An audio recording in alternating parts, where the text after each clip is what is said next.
So I'm going to read a little more about Radharani. We're going to discuss, keep the flow going. And I have a meeting at 9 o'clock, so we have 1 hour. We actually have less than 1 hour. I need to stop earlier, so I'm not going to do kirtan. And I'm going to begin reading. This is a lecture that Srila Prabhupada gave. And the lecture is entitled Approaching Srimati Radharani. A nice topic to discuss. So we should try to understand Radharani's feature. So, this is one of the most esoteric topics in Gaudiya Vaishnava philosophy, the position of Radha. But Prabhupada saying don't shy away from it, we should try to understand it. It's necessary. Very necessary, because as we've been saying, Radha personifies pure bhakti. So we have to understand pure bhakti, and we understand it through her the best. Radharani is the pleasure potency Ladini Shakti. Anandamaya Vyashat, Vedanta Sutra 1112. In the Vedanta Sutra, the absolute truth is described as Anandamaya, always in pleasure potency. When you want Ananda pleasure, you cannot have it alone. Alone, you cannot enjoy. When you are in the circles of friend or family or other associates, you feel pleasure. Just like I am speaking, the speaking is very pleasing when there are many persons here. I cannot speak alone here. This is not Ananda. I can speak here at night, dead of night, nobody here. That is not Ananda. Ananda means there must be others. So because Krishna, the absolute truth, is Anandamaya, therefore Eko Bahusham, he has become many. We are also Krishna's part and parcel to give pleasure to Krishna. And the chief pleasure potency is Radharani. So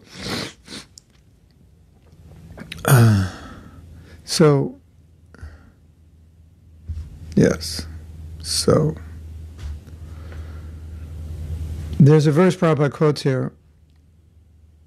Maybe you've heard this verse. Eko Bahu Sham.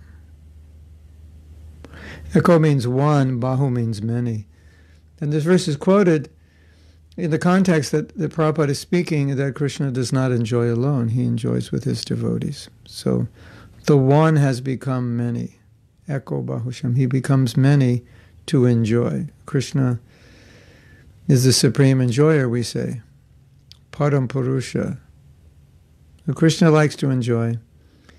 He knows how to enjoy. And also, when he enjoys, we enjoy. We like to enjoy. We don't really know how to enjoy. We haven't figured it out, how to make that work. And when we enjoy, necessarily, other people do not enjoy. And some people suffer when we enjoy. So then Prabhupada quotes this verse from, a famous verse from Chaitanya Charitamrita. We read the other day, Radha Krishna Pranaya Virviktir Ladini Shakti Azman. Ekatmanavapi Bhuvi Pura Deha Bhedo Gutkato Tao. Chaitanyakyam Prakatam Aduna Tadayam. Chaikyam Aptam Radha Bhava Duti Suvalitam Nomi Krishna Swarupam. It's right in the beginning. Hare Leela. First chapter, text 5. Sri Krishna is Param Brahman, as you know from Bhagavad Gita. When Arjuna understood Bhagavad Gita, he affirmed Krishna, Param Brahma, Param Dhamma, Pavitram Paramam Bhavan. So Krishna is Param Brahma.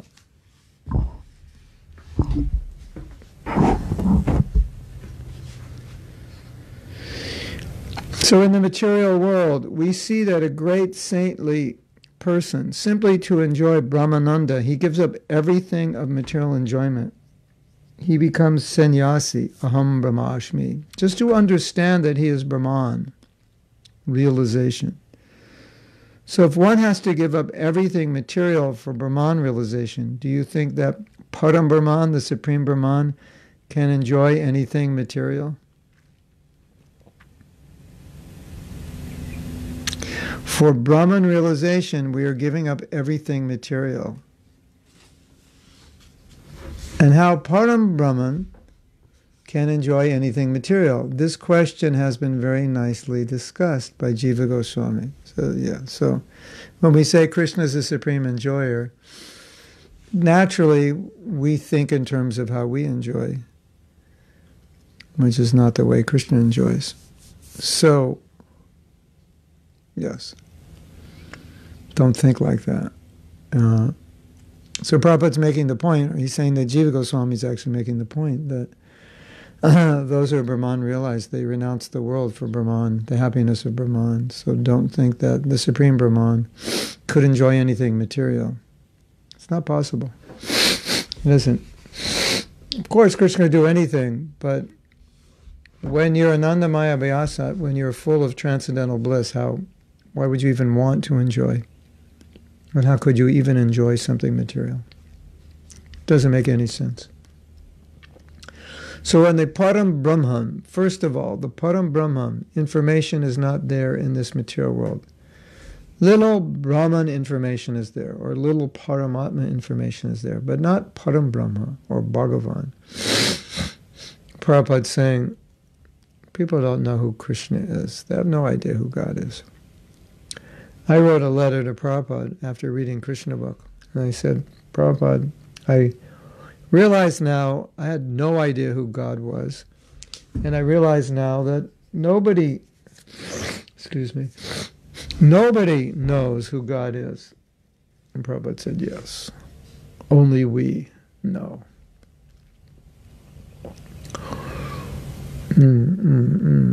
Therefore, it is said, Manushanam Sahasreshu Kastidyatati Siddhaye, Bhagavad Gita 7.3. Siddhaye means to understand Brahman or Paramatma. But out of many such persons who have realized Brahman and Paramatma, hardly a person can know Krishna. What can we understand about Krishna's pleasure potency? If I want to know some big man, that is one process. Without knowing that big man, how can I understand about his internal affairs? Similarly, if we do not understand Krishna, how we can understand how Krishna is enjoying? That is not possible. But the Goswamis, they're giving us information.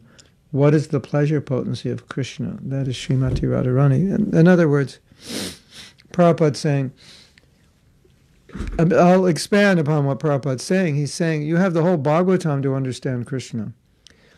And then you need the whole Bhagavatam to get out of the material conception, to understand and see and realize that Krishna is not like us. Because if you think he's like us, then naturally you're going to think when he's with Radha and the gopis, that's like us also.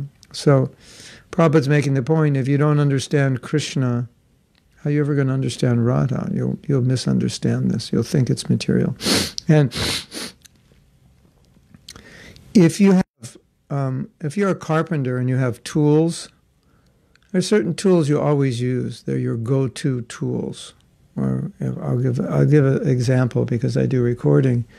You have different microphones for different purposes, and some microphones are just, they work good practically on everything. So you say, this is my go-to mic. It sounds good on everything.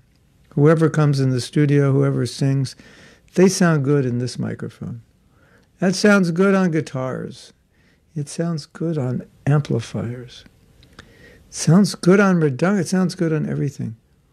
So the analogy I'm trying to give is, it's like when you're trying to understand Radha and Krishna, it's like what is your go-to default conditioned analysis of Radha and Krishna? Well, the go-to is, I'm a man, I like women, or I'm a woman, I like men.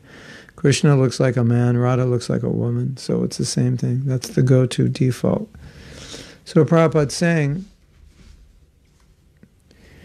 we have to understand Krishna scientifically through the Goswamis, through the disciplic succession. then you can start to understand Radha. Otherwise, you'll never understand Radha because you've misunderstood Krishna. Oh, yeah.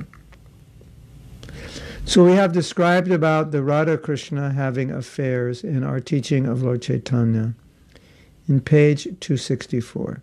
If you have got this book, you can read it. How the reciprocation of loving affairs of Radha and Krishna is there, transcendental. It's so interesting. The teachings of Lord Chaitanya is very esoteric, very deep. And that was one of the first books Prabhupada translated. When I joined ISKCON, it was first coming to the temple was October 1969, and they had the first 3 volumes of the first canto, which Prabhupada brought with him. They had published a edited version of Bhagavad Gita. Didn't have all the purports, and some parts of the purports were cut out. And teachings of Lord Chaitanya. I never read the teachings of Lord Chaitanya. I never read the Bhagavatam. I just read the Gita for probably 6 months or something. And teachings of Lord Chaitanya is the summary of Chaitanya Charitamrita. Chaitanya Charitamrita is the Bhagavatam is the graduate study of Krishna theology. Chaitanya Charitamrita is the postgraduate. And so 1968, Prabhupada's giving the postgraduate. That's interesting, isn't it? He's just like, okay, here's everything. I'll give it to you all. So Prabhupada's referring to that here.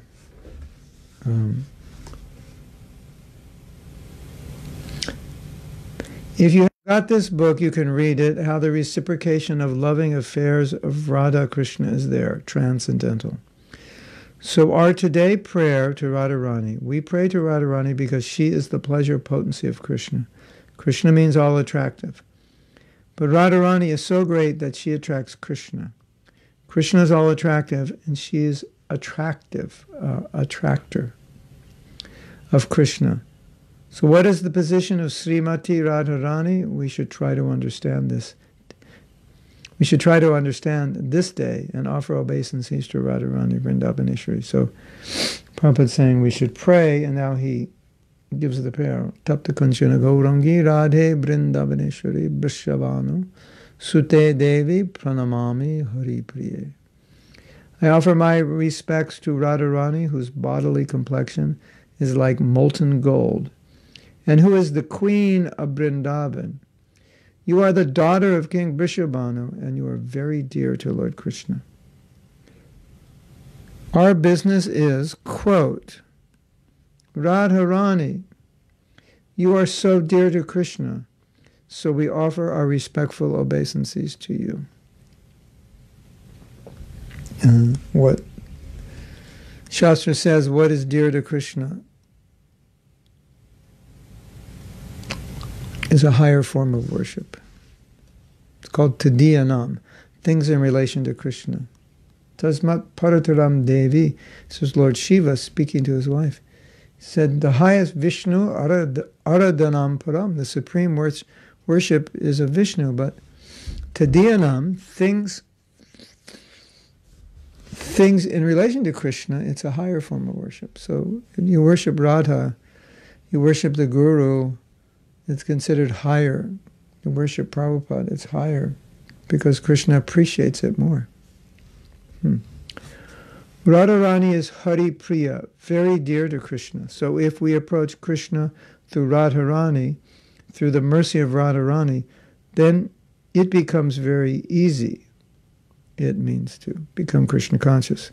If Radharani recommends that, quote, this devotee is very nice, then Krishna immediately accepts, however fool I may be. Because he is recommended by Radharani, Krishna accepts. Therefore, in Vrindavan, you find all the devotees, they're chanting more Radharani's name than Krishna's. Wherever you go, you'll find the devotees are addressing Jai Radhe. You'll find still in Vrindavan, they're glorifying Radharani. They're more interested in worshiping Radharani because however fallen I may be, if some way or other I can please Radharani, then it is very easy for me to understand Krishna. Otherwise, if you go by the speculative process to understand Krishna, it will take many lifetimes. So because we've been discussing and reading about Radharani, the one thing that is kind of dominating my consciousness the last week is that, of course, Radharani is there in the holy names as much as Krishna is there. Hare, Hare, Hare, Hare. That is Radha. So by Radha's mercy, we get Krishna. And she's there. Hare Krishna, Krishna Krishna, Hare Hare. So we're addressing, O Radha, Hare Krishna, O Radha. Every day we're chanting, O Radha. So I think this discussion about Radharani is important because it brings our attention to the reality that every day when we're chanting, we're approaching Radharani. Radhe, Radhe, Hare Krishna, Hare Krishna. So what I would suggest is that when you're chanting, be aware that you're praying to Radha. Bring that to your consciousness and be aware, as we're discussing, that her mercy, through her mercy you get Krishna, and that be praying for that. And with the realization that if Radha recommends me to Krishna, that's it.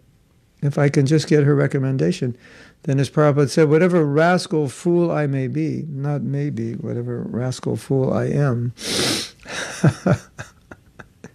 despite the fact that I'm a rascal and a fool, number one. Fool number one. Why are we fool number one? Well, we're still here. You know, you think you're smart? Well, think again. You're still in the material world, not that smart. If you were smart, you wouldn't be here, you know. We're proud. We're proud. Oh, I'm very smart or I'm very talented. Hello, if you were actually smart, you wouldn't have taken a material body. So whatever fool I may be, yeah, definitely fool. We're all fools. No question. But if I get some mercy from Radharani, then it's going to be, we're good. So that's the idea. So when you're chanting the holy names, you can be praying to Radharani, please. Help me, show me your mercy. And not only praying, but I think even sometimes there's something that I find that is very special. It is sometimes we pray, give me mercy, but sometimes the feeling is, I know you're already giving me mercy. Like you are merciful. And I know by chanting your name, I am getting mercy. So that's another way to approach it. And it's a beautiful way to chant. Instead of, because praying for mercy, there's this gap. Am I going to get it? I'm praying for it. And then I may feel like, well, I didn't get it. It can be depressing. I'm praying for mercy and I look at my life and I think, oh, I must have not gotten any mercy. I'm still fool, rascal number one. Not number two, Prabhupada said, number one. Yeah, first place, rascal. So, but it's nice when we're chanting to think, no, the mercy is already there in her, just by chanting her name. Krishna is pleased, and by calling her name, she's very merciful, and she'll give me mercy. And that whatever is my spiritual desire, she'll fulfill it. Hare Krishna, I want to be pure. I want to understand love of Krishna. I want to advance further in my bhakti. I want to overcome so many obstacles. Whatever it is, we should know that by her mercy it will happen, rather than just praying. I really like the mood of, instead of course we ask for the mercy, that desire is there.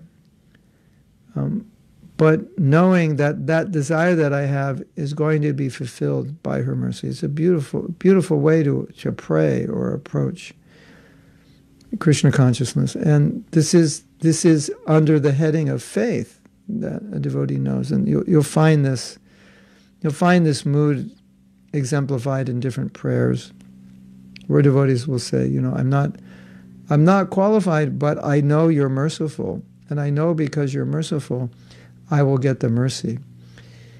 And sometimes when we're praying, there's a doubt, will I get the mercy? Maybe I don't deserve the mercy. Maybe the mercy will go to this devotee and not to me. But that shows a lack of faith.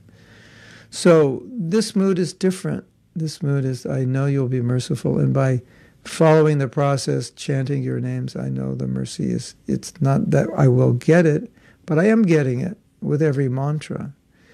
And so sometimes we just have to appreciate that and allow ourselves to feel that the mercy is coming, and that by meditating on Radha when I chant, and not chanting, mindlessly, but meditating on Radha and the fact that I'm chanting her name, and that is the pathway to Krishna, and that her mercy is there, and by her mercy I'm confident I can overcome all the obstacles. That's a beautiful way.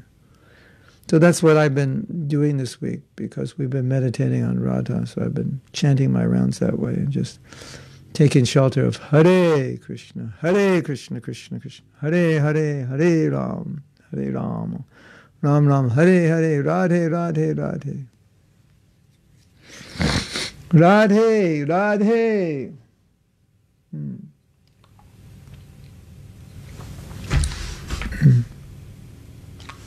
So I'll read again the last thing I read. If I can please Radharani, then it's very easy for me to understand Krishna. Otherwise, if you go by the speculative process to understand Krishna, it will take many, many lives. Yes. So everything is possible through Radharani's mercy. But if you take devotional service, just try to please Radharani, and Krishna will be gotten very easily. Because Radharani can deliver Krishna. She is so great devotee, the emblem of Mahabhagavata. Even Krishna cannot understand what is Radharani's quality. Even Krishna, although he says, Vedaham Sumatitani, Bhagavad Gita 7:26, I know everything, still he fails to understand Radharani. Radharani is so great, he says that. Actually, Krishna knows everything. In order to understand Radharani, Krishna accepted the position of Radharani. Krishna wanted to understand the potency of Radharani. Krishna thought that, quote, I am full. I am complete in every respect, but still, I want to understand Radharani. Why? This propensity made Krishna obliged to accept the propensities of Radharani to understand Krishna himself. So we have been discussing this very interesting point that the Mayavads, the impersonalists, they want to become God, but here we're seeing even God wants to experience what his devotees are experiencing. And then we read yesterday that what Radha experiences is 10 million times greater than what Krishna experiences. So the devotee experiences even greater pleasure than Krishna, which is, that thought is mind-blowing, mind-boggling, mind-blasting. Just think about that Krishna has arranged the creation in such a way that we can experience more pleasure even than he. And he is the embodiment of Ananda, Anandamaya Vyasat. He is the source of all Ananda, and his devotees experience more Ananda. Think about that. The source of Ananda, but we experience in relation to him more Ananda than he experiences. That's an amazing thought.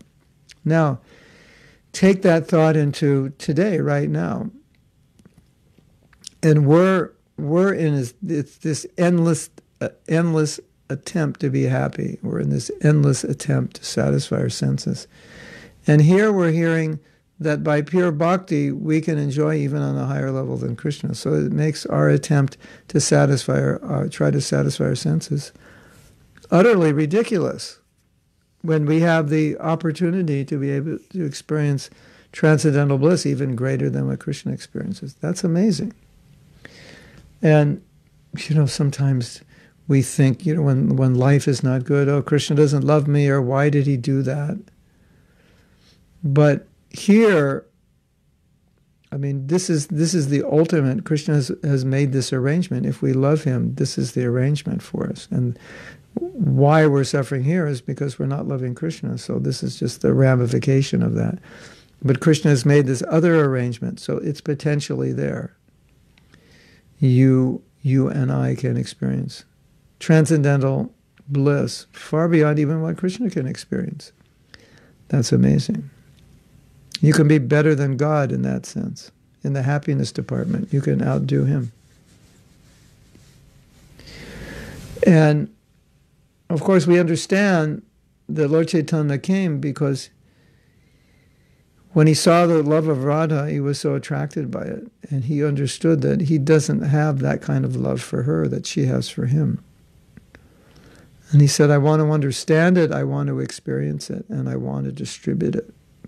He became so compassionate that not only did he want to understand it, he wanted everyone else to have it. And then we were telling that story the other day when Prabhupada asked a man, have you seen God? And the man said no. And Prabhupada turned to one of his disciples and said, have you seen Krishna? He said, no, Prabhupada, I haven't. And Prabhupada said, I want to show you Krishna. So that, think about that here Prabhupada comes to give us the bliss that even Krishna can't experience.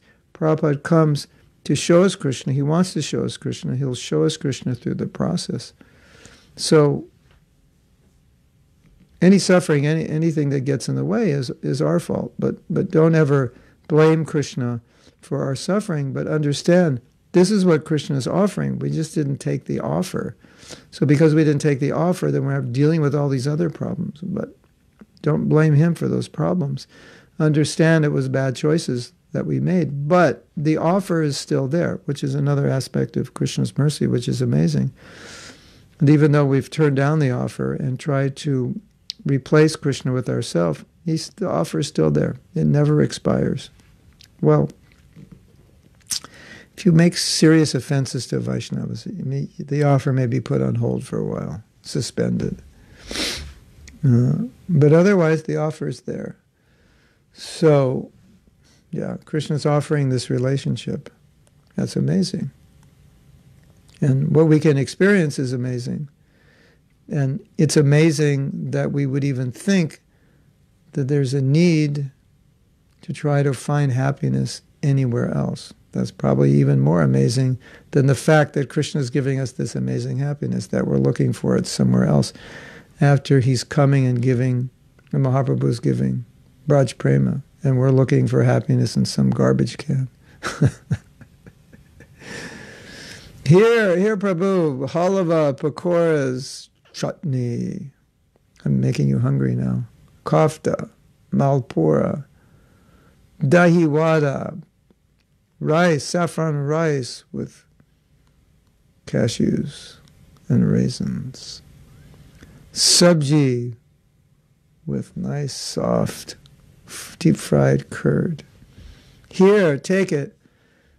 Nah, I'll just rummage through the trash cans and find some leftovers that people have thrown away. So when Mahaprabhu says, I'm so unfortunate, no. Now we understand. Now, if you offered someone this beautiful plate of prasadam and they went looking to eat in the trash, what would you think? Think, what is wrong with that person? They're so unfortunate that they're refusing this. For some reason, we can't understand they're refusing it. So, yeah, that's our position. Very unfortunate. Yeah. These are, of course, very transcendental, great science. In other words, Prabhupada saying, these are, of course, it's very transcendental subject matter. It's a great science. One who is advanced in Krishna consciousness and well conversant with the Shastras, they can understand. But still, we can't discuss from Shastra. When Krishna wanted to understand himself, he took the tendency of Srimati Radharani. So It's an important point that Prabhupada's making, and he's saying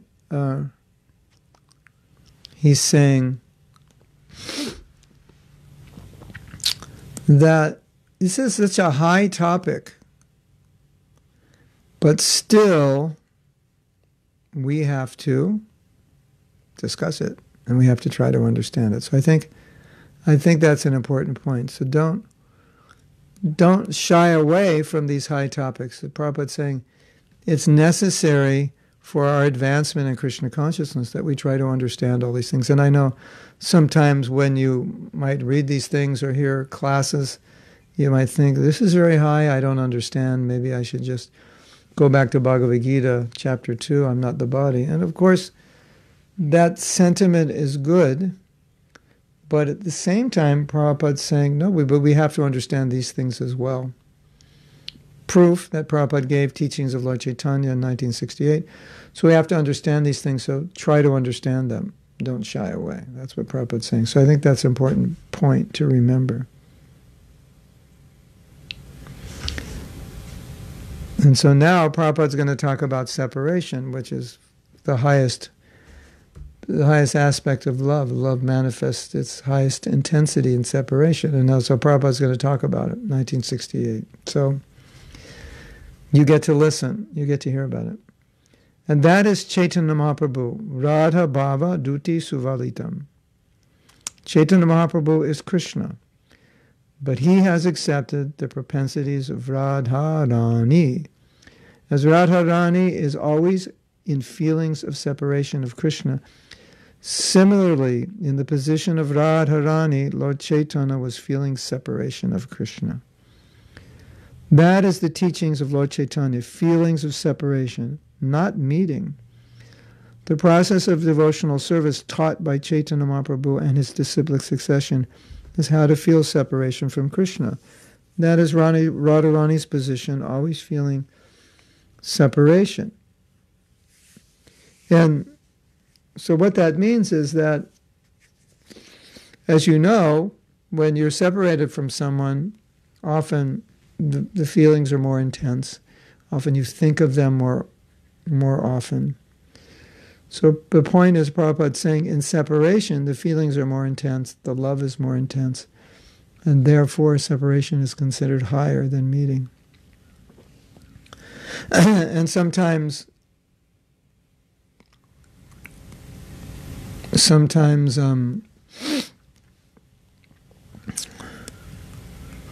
Radharani feels separation even in the presence of Krishna, because separation is such a high emotion by the transcendental arrangement.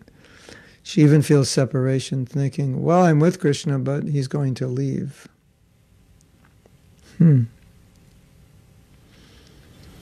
sometimes, and this is difficult for us, but sometimes Prabhupada emphasized separation from Guru, that separation is actually separation can keep us closer. Or in one place, Prabhupada said separation is actually better. That's hard for us. We don't feel that way. But as we progress in Krishna consciousness and as we understand what is separation, we'll come to understand that separation is higher than meeting and separation is better. And the real association does not necessarily happen in physical proximity, but it happens in service, in separation. One can feel very, very close to Krishna, very, very close to Prabhupada, very, very close to their spiritual master in service and separation. And you will realize that. And when your spiritual master leaves, you're forced to realize that. When your spiritual master is present, it's hard to understand that because you don't really feel that all the time. You really relish the presence. When your spiritual master is no longer physically here, then you're forced to realize it. You have no choice. And you will realize it. You definitely will. Excuse me. It was not easy for us to realize it with Prabhupada, but we were forced to realize it.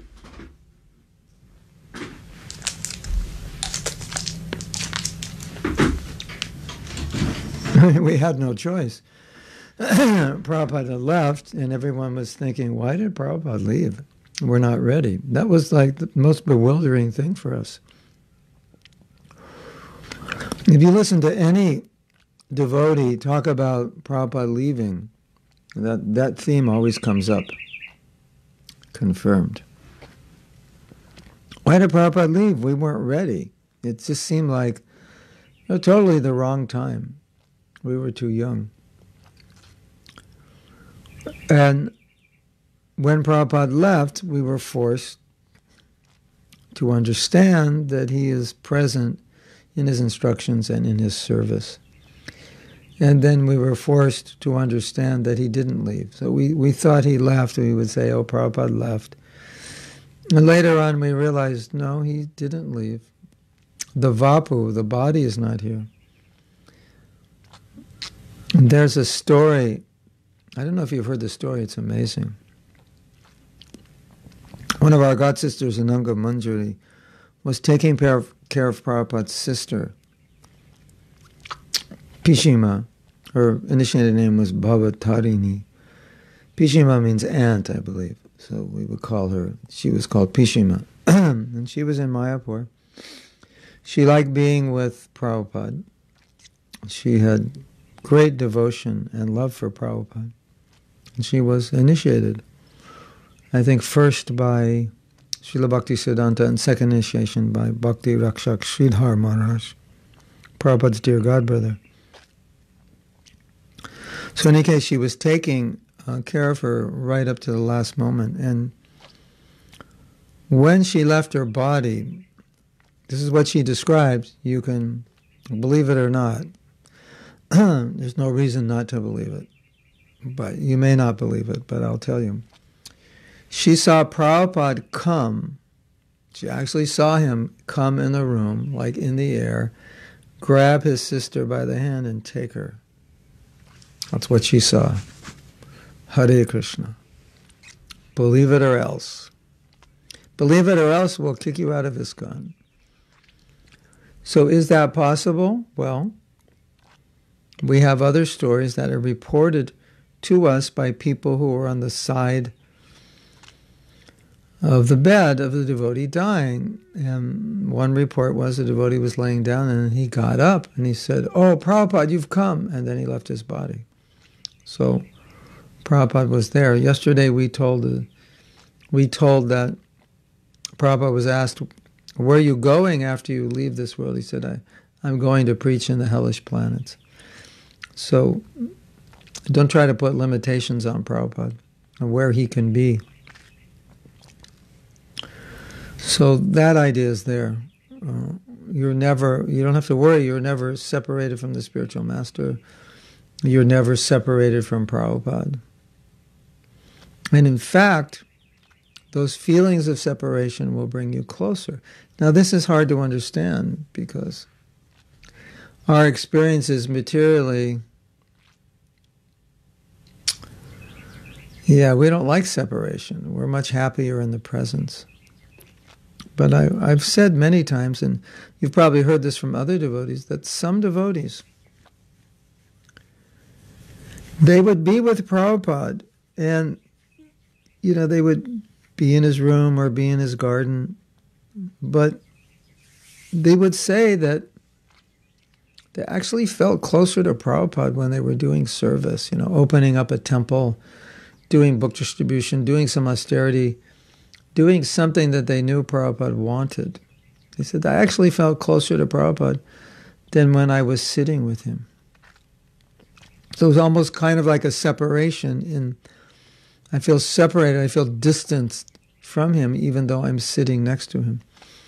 But I feel very close to him even though I'm far away because I'm engaged in his mission and his service. And I've been president 4 times. And being president of a temple, it's a responsibility because it's one of Prabhupada's temples and you're in charge of making sure the devotees are taken care of, the deities are taken care of, the temple building is taken care of, the preaching is going on, the Sunday feast and so on. So it's a direct service to Prabhupada. And I've always felt very, very close to Prabhupada when I was in those positions. So when you take up responsibility in Prabhupada's service, you'll feel closer to him. When you take up responsibility in your spiritual master's service, you'll feel closer to him. It's natural.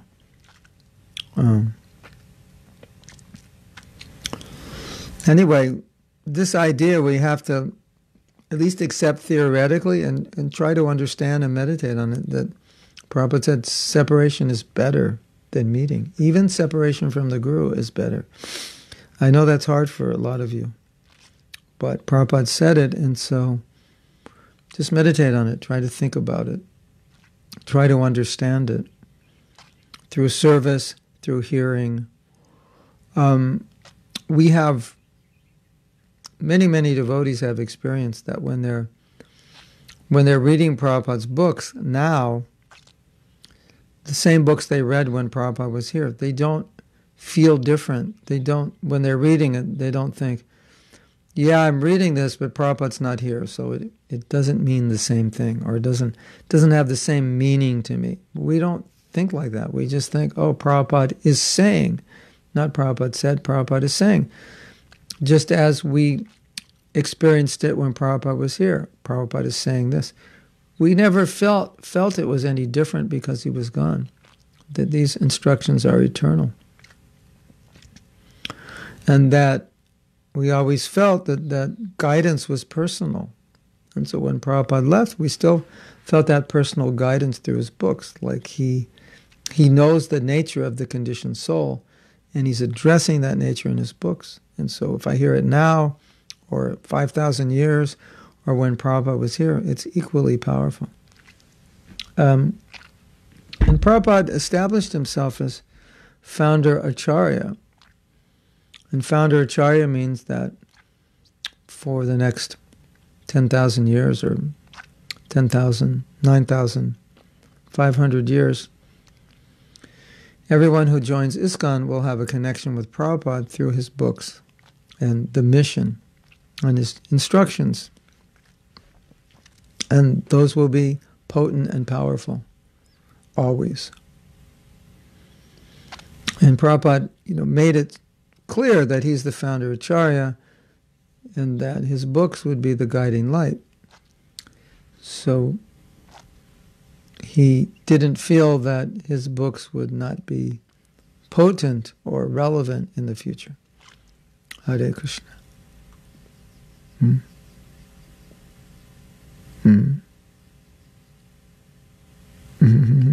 Yeah. Okay. Because I have to finish in 10 minutes, I'm going to go back, and I think Ankush was the first one, maybe. I'm going to go back and see if there's a question or discussion.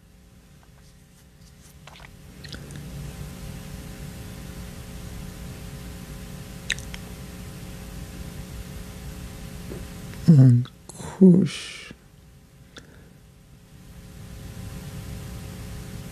Okay, so we'll go to Ankush as the first question.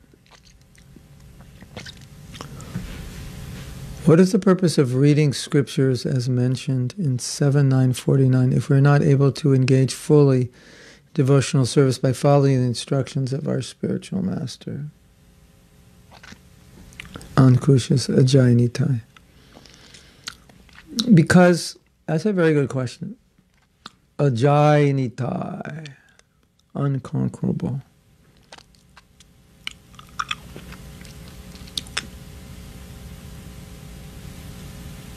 Unconquerable Nitai, Ajay. Like Ajita.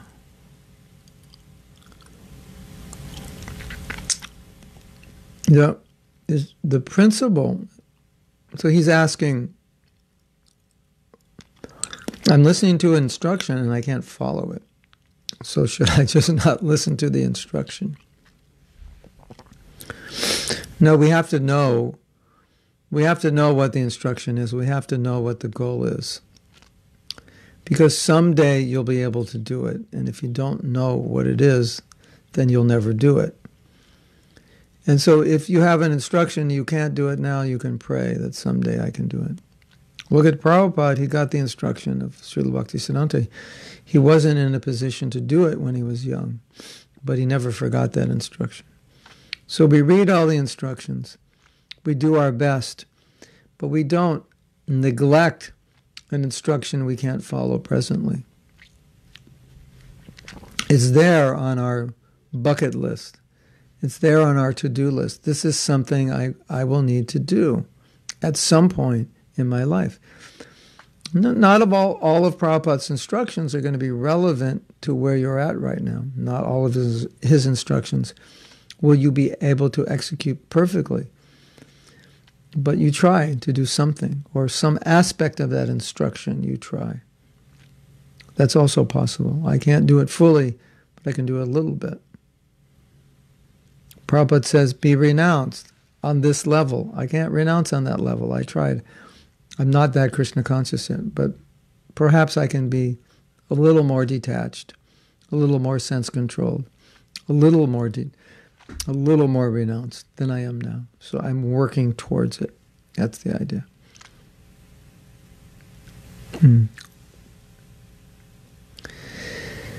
Also, hearing is purifying. So even if you hear something you can't do, it's purifying, because it definitely will put a seed in your heart. Okay, this is something that needs to be done. And I'm sure you've experienced that at Jayanitai. There's something you know you need to do because you heard it, and it's in your consciousness, and you're thinking, when will I be able to do that? Or you're praying, I hope someday I can do this, because I know this is what Prabhupada wants. Also, as preachers, we need to know, because we have to explain this to others. These are our goals. These are our standards. So, unfortunately, the reality is that so many instructions we get, in the beginning we can't perfectly follow. But we follow a little bit. There's kind of like a certain threshold of following. If you can get to that threshold, which means you're not completely following, but you're at a threshold, at least you're doing something. That's to be accepted in the beginning. You won't do it perfectly. Or maybe you'll do it with your body, but you won't do it with your heart. And that's a problem also. But it doesn't mean you give up. See, giving up is the worst thing we can do. Yeah, so even if you can't follow, don't give up, because it's just, not good. Okay. Krishna Karshani says, I feel that mercy is all around me, but my problem is that sometimes I am disconnecting myself from the mercy, and I am the only guilty. I am only guilty in disconnecting from myself. I pray to Radha to not send on her way giving me mercy. Yeah.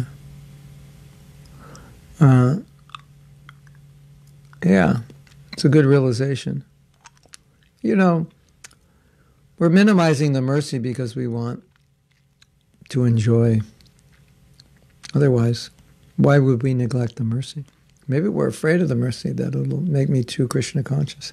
Maybe we think, I'm not ready to be Krishna conscious. Barshan's asking, is it wrong to ask to be engaged as a servant of Radharani? Or should one pray to be engaged as a servant of Krishna? No, pray to be a servant of Radharani.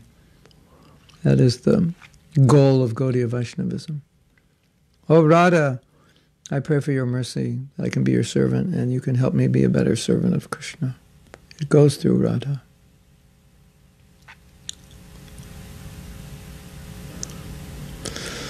Kamini has no earphones. Don't leave home without your earphones. Hearing is the most important, so your earphones are very important. In what category do we need to feel separation? Do we need to imitate Haridas Thakur or separation? No. It's not like you practice separation. I'm doing separation sadhana. step one, step two. No, it's not like that. Prabhupada's making the point so we understand that separation is higher than meeting. Separation will come naturally. First, it will come more, you'll feel it like for Prabhupada, for your spiritual master, dear God brothers or God sisters. You'll feel it that way. Even separation from service that you had, like you can't do now because of COVID. So it'll come naturally, but it's a philosophical understanding that it's higher, and it's not going to come artificially. But the most relatable aspect of this is separation from your spiritual master, separation from Prabhupada. And rather than thinking it's bad, we can see it as good. It brings us closer.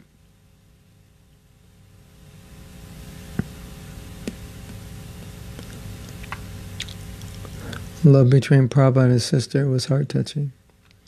He used to call her the fat one. There's a joke. She told Prabhupada, I'm eating very little, I'm getting fat. And Prabhupada looked at Sri Kirti and said, does anyone get fat by eating little? And they were laughing.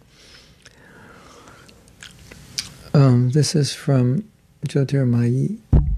I am listening to you and Tredas talking about Srila Prabhupada and serving him in separation. But the idea that my Guru Maharaj leaves his body makes me cry desperately because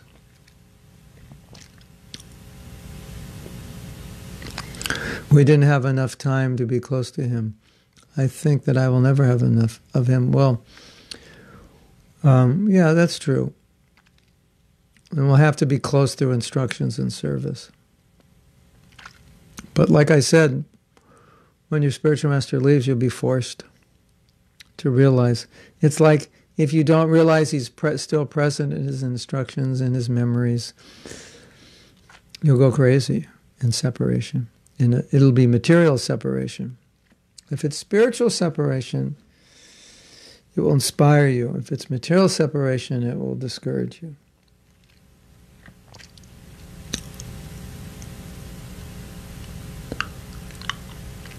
Shamanandi Dasi says, many times I feel more close to Prabhupada by hearing about him from those who are close to him. That's nice. And their interactions with him. Yeah, that means he's not material.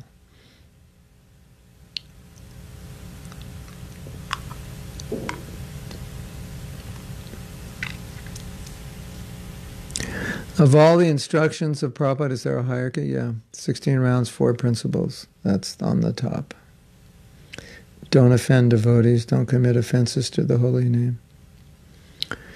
In the present, how can we create the feeling of separation from Srila Prabhupada and the new generation of devotees? Well, I don't know if you can actually create it or want to create it. But the idea that we can feel this separation from bhakti, like Prabhupada, I want to have devotion to you. I'm feeling separation from devotion. I don't have much. I'm so concerned about myself, I should be concerned about your mission and following your instruction. Like that. So that's the idea. So many devotees feel like, I wish I could have met Prabhupada. So that's a kind of separation. I never had his association. Therefore, I have to get his association through service and through hearing. So that's the idea. So, I hope that helped you. We still have more to read about Radharani. If you're around tonight at 7 p.m. Eastern Time, we're going to have a class translated into Spanish on the topic of forgiveness and Vaishnava qualities.